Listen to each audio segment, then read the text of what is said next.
अल्हम्दुलिल्लाहि रब्बिल आलमीन वल आक़िबतु लिल मुत्तक़ीन वस्सलातु वस्सलामु अला सय्यिदिल मुरसलीन व अला आलिहि व अस्हाबिहि अजमईन अम्मा बाद फ़अऊज़ु बिल्लाहि मिनश शैतानिर रजीम बिस्मिल्लाहिर रहमानिर रहीम वर्कऊ मअर्राकिईन सदक़ल्लाहुल अज़ीम व बल्लगना रसूलुहुन नबियुल अमीनुल मकीनुल करीम व नहनु अला ज़ालिका लमिनश शाहिदीन वश्शाकिरीन वल्हम्दुलिल्लाहि रब्बिल आलमीन।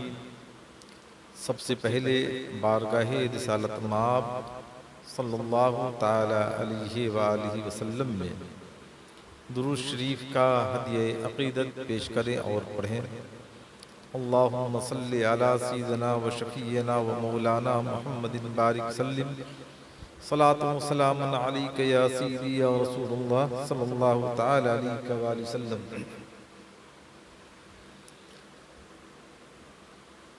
आज मैंने अपना मौज़ूए सुख़न बनाया है फ़राइज़े नमाज। असरे हाजिर में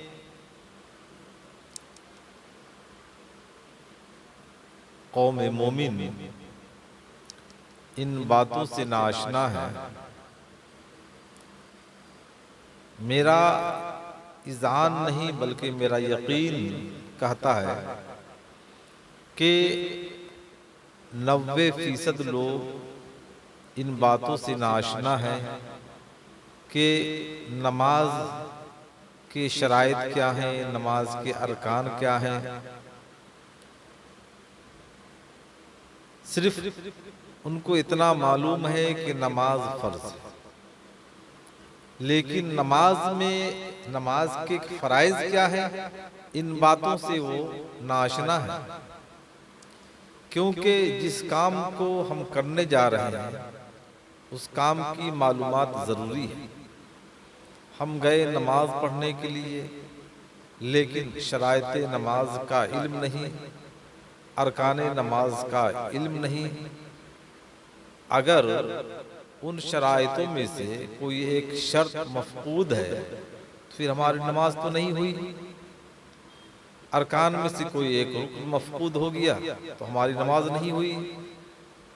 लेकिन जब हमें इन बातों का इल्म रहेगा तो अल्हम्दुलिल्लाह हम उन चीज़ों को अपनी निगाहों में रख करके नमाज पढ़ने की कोशिश करेंगे।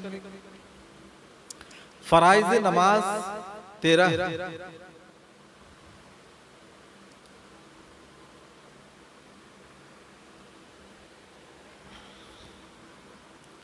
सबसे पहले जब हम जाएंगे नमाज पढ़ने के लिए तो हमारे जिस्म का पाक होना ज़रूरी है। ऐसा नहीं कि जिस्म नापाक है और हम गए वज़ू किए नमाज के लिए खड़े हो गए, हमारा तो वज़ू भी नहीं हुआ, नमाज कहाँ से होगी। तो नमाज के लिए ज़रूरी है जिस्म का पाक होना,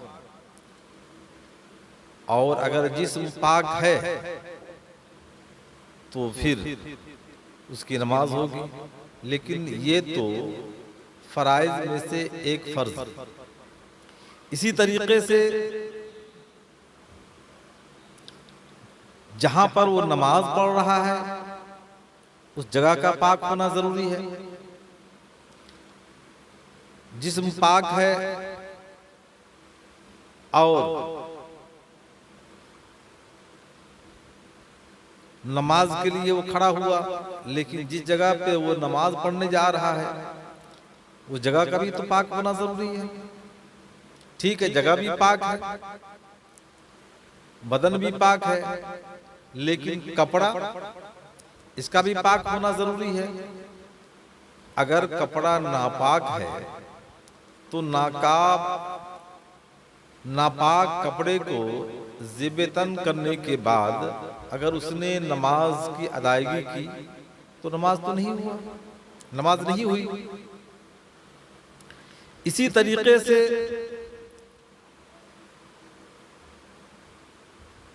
उसका बदन भी पाक है, लिबास भी पाक है, और जहां पर नमाज पढ़ने जा रहा है वो जगह भी पाक है। लेकिन सत्र का छुपाना जरूरी है। अगर सत्र को छुपाता नहीं है तो फिर उसकी नमाज नहीं होगी, क्योंकि जिन सत्रों को शरीयत मुतहरा ने मुतय्यन किया है और उसकी जो हद मुतय्यन है वहां तक छुपाना जरूरी है। और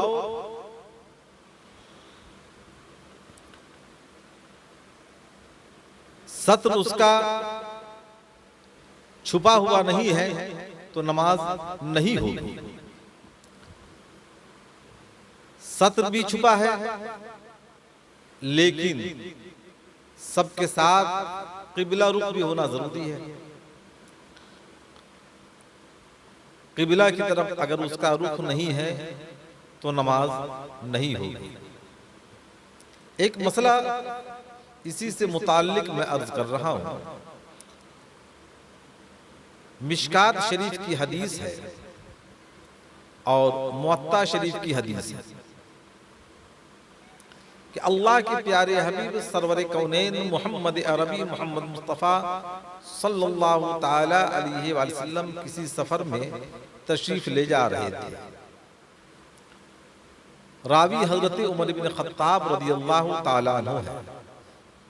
तो फर्ज नमाज आप जिस सवारी पर बैठे रहते उसी पर बैठकर पढ़ लेते, और जानवर रुख बदलता रहता, लेकिन आप जिस तरीके से जानवर पर बैठे रहते उसी एतबार से आप सजदा रेज होते।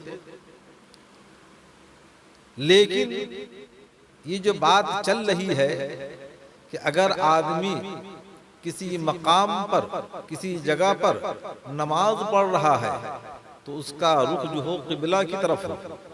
नमाज का आगाज हुआ, रुख किया किबला की तरफ, लेकिन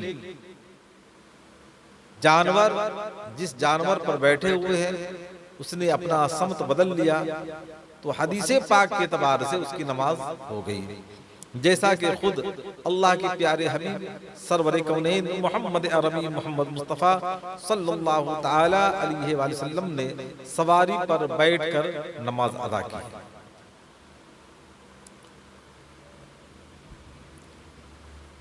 आपका बदन पाक है, लिबास भी पाक है, सत्र भी आपने छुपा लिया, जगह भी पाक है, किबला रुख भी आपने कर लिया, लेकिन नमाज का वक्त भी होना चाहिए कि नमाज का वक्त है कि नहीं। तो अगर नमाज का वक्त है तो आप अगर नमाज पढ़ते हैं तो आपकी नमाज हो जाएगी, लेकिन जिस नमाज का वक्त नहीं है उस वक्त में आप नमाज पढ़ रहे हैं तो आपकी नमाज नहीं होगी। वक्त भी है, लेकिन आपको इसके साथ नियत करना भी जरूरी है कि मैं असर की 4 रिकात फर्ज नमाज पढ़ रहा हूं, या 4 रिकात असर की सुन्नत की नियत कर रहा हूं, या जोहर हो या असर या मगरिब हो, कोई भी नमाज हो, नियत जरूरी है। हाँ, नियत जबान से कहना जरूरी नहीं है, जबान से कहना सुन्नत है। नियत आपकी है, क्योंकि अमल का दारोमदार नियत के ऊपर है। अल्लाह के रसूल सरवर कौनैन मोहम्मद अरबी मोहम्मद मुस्तफ़ा सल्लल्लाहु ताला अलैहि वसल्लम का फरमान आलिशान है, अल आमालु बिन्नियात, अमल का दारोमदार नियत के ऊपर है। तो अगर आपकी नियत है तो आपकी नमाज हो गई, लेकिन अगर आपने नियत नहीं किया तो आपकी नमाज नहीं हुई। तो ये जो बातें पेश की गई, सबसे पहले बदन का पाक होना, लिबास का पाक होना, सतरे औरत को छुपाना, जगह का पाक होना, किबला की तरफ रुख करना और नमाज का वक्त होना, नमाज की नियत करना।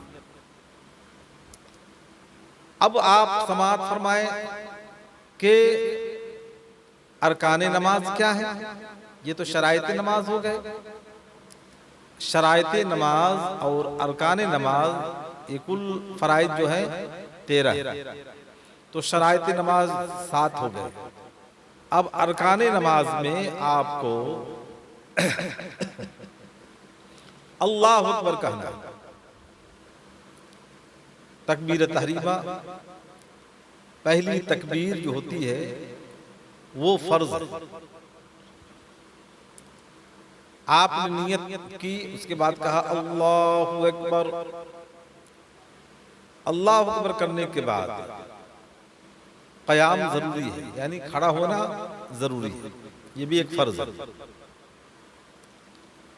और अगर अल्लाहु अकबर किया डायरेक्ट चला गया रुकू में, उसकी नमाज नहीं हुई, इसलिए कि तकबीर उला के बाद क़याम जरूरी था, उसने क़याम नहीं किया।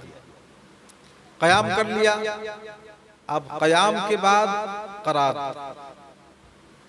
क़रात जरूरी है। क़रात कर लिया, उसके बाद रुकू करे और फिर सजदे में जाए तो 2 सजदा करे और आखिरी कादा में तशहुद की मिक़दार बैठे। ये क्या है? फर्ज। लेकिन इन फराइज में से कोई फर्ज छूट गया तो नमाज सिरे से नहीं हुई। वाजिब के छूटने से सजदा 100 होता है, लेकिन अगर फर्ज नमाज में जो भी शराइत है नमाज के, अरकाने नमाज जो भी फराइज हैं, उनमें से कोई एक मफकूद हो गया तो नमाज नहीं हुई। हमारी कौम इन बातों से नाशना है। बहुत सारे हुफ़ाज़ किराम तरावी पढ़ाते हैं, लेकिन उनको इन मसाइल की वाक़फ़ियत नहीं होती है कि फ़राइज़ क्या है। अगर इन फ़राइज़ में से कोई एक फ़र्ज छूट गया तो नमाज सिरे से नहीं हुई। हुफ़ाज़ किराम की बात तो छोड़ें, हमारी कौम इतनी भोली भाली है कि कोशिश और मेहनत करना इन्हें आता ही नहीं कि हम अगर हुसूल इल्म के लिए मस्जिद में जाएं तो उसमें शर्मिंदगी महसूस करते हैं। नहीं, बल्कि अगर हम जिस काम को करने जा रहे हैं उस काम की मालूमात जरूरी है। अगर हमें मालूमात नहीं है तो उस चीज को हम यकीन के साथ नहीं कह सकते हैं कि हमारा काम पाए तकमील को पहुंच जाएगा। दुनिया की बहुत सारी मिसालें हैं। अगर फर्ज कीजिए कोई गाड़ी का मैकेनिक है, जब तो गाड़ी को सही ढंग से बना सकता है, लेकिन मैकेनिक नहीं है तो गाड़ी को कैसे बना सकता है। कोई सिविल इंजीनियर नहीं है, वो सिविल इंजीनियर का काम कैसे कर सकता है। कोई भी फन ले ले, कोई भी काम ले ले, कोई भी सब्जेक्ट ले, हर एक में करने के लिए जरूरी है कि पहले उसकी मालूमात होनी चाहिए। और ये नमाज अहमुल इबादात, अल्लाहु अकबर, अल्लाह के प्यारे हबीब सरवर कौनैन मोहम्मद अरबी मोहम्मद मुस्तफ़ा सल्लल्लाहु ताला अलैहि वसल्लम इरशाद फरमाते हैं कि अगर मैदान जंग में हो और नमाज का वक्त आ चुका है तो दो हिस्सों में बट जाओ, एक हिस्सा नमाज अदा करे, वो हिस्सा नमाज से फारिग हो जाए तो दूसरा हिस्सा नमाज अदा करे। और मैदान जंग में तलवार का वार लगा, अन्नियां लगी, बर्छियां लगी और असलहा से आप पर हमले हुए, बदन खून से शराबोर है, उस वक्त भी नमाज माफ नहीं है। लेकिन उनकी मालूमात भी जरूरी है, उन मसाइल की वाक़ियत भी जरूरी है। मैदानी जंग में हैं आप और आप पर तलवार का वार हुआ, खून बह रहा है, हनफी मसलक के एतबार से आपका वजू टूट गया, आप क्या करेंगे? आप तो यही सोचेंगे मेरा वजू टूट गया लिहाजा हम जाकर वजू करें। लेकिन मुस्तकिल तौर पर खून बह रहा है तो उस सूरत में शरीयत मुतहरा इजाजत देती है कि आप उस हालत में नमाज को अदा करें। अल्लाह वहदहू ला शरीक कबूल फरमाने वाला है। क़यामत के दिन सबसे पहले पुरशिश होगी नमाज की। रोज़े महशर के जां गुजाज बुवत, रोज़े महशर के जां गुजाज बुवत, अव्वली पुरशिश नमाज बुवत। क़यामत के दिन सबसे पहले नमाज की पुरशिश होगी। अल्लाह तबारक व तआला ने हजरत इंसान को पैदा किया है अपनी इबादत के लिए। इंसान के लिए अल्लाह ताला ने सारी कायनात को पैदा किया, लेकिन इंसान को पैदा किया अपने लिए, अपनी इबादत के लिए। खुद रब्बे कायनात इरशाद फरमाता है, वमा खलक़तुल जिन्ना वल इंसा इल्ला लियअबुदून। हमने जिन और इंस को नहीं पैदा किया लेकिन सिर्फ अपनी इबादत के लिए। आप और हम अल्लाह ताला की इबादत के लिए पैदा किए गए हैं और अल्लाह तबारक व तआला ने हमारे लिए और आपके लिए सारी कायनात को पैदा किया है कि आप इस दुनिया में रह करके अपनी ख्वाहिशों के एतबार से आप अपनी जरूरतों को पूरी करें। लेकिन जिस चीज को अल्लाह के प्यारे हबीब अलैहिस्सलातु व तस्लीम ने सहाबा इकराम के सामने मुकम्मल तौर पर ताकीद के साथ जो हुक्म फरमाया वो नमाज। नमाज कभी भी किसी हाल में माफ नहीं है, लेकिन नमाज पढ़ने के लिए हम नमाज के फराइज की मालूमात करें। और अगर हमें नमाज के फराइज की मालूमात नहीं है तो हमारी नमाज कामिल नहीं होगी, क्योंकि हमें मालूम नहीं कि शराइत नमाज क्या है, अरकान नमाज क्या है। जब हम इन चीजों से आशना होंगे तो यकीनन अल्हम्दुलिल्लाह हमारी नमाज कामिल होगी। लेकिन जब हम नाआशना होंगे तो हम यकीन के साथ नहीं कह सकते कि हमारी नमाज कामिल हो रही है और नमाज रब्बे कदीर के हुजूर मकबूल हो रही है। मकबूल होने की चंद अलामतें हैं, वो अलामतों में से एक अलामत ये है कि आप नमाज पढ़ने के लिए गए मस्जिद में, अल्लाह के घर में, अपनी मुकद्दस पेशानी को झुकाने के लिए, तो आपको उन नमाजों की सारी मालूमात है। उन मालूमात के एतबार से आप क़याम कर रहे हैं, रुकू कर रहे हैं, सजदा कर रहे हैं, सब कुछ कर रहे हैं। यकीनन अगर आपका मामला सही रहा तो परवरदिगार आलम आपकी नमाज को कबूल फरमाएगा। परवरदिगार आलम की दुआ है कि परवरदिगार आलम हम तमाम को इन बातों पर अमल करने और कराने की तौफीक रफ़ीक अता फरमाए। आमीन बजाहे सय्यिदुल मुरसलीन। अस्सलामु अलैकुम व रहमतुल्लाह।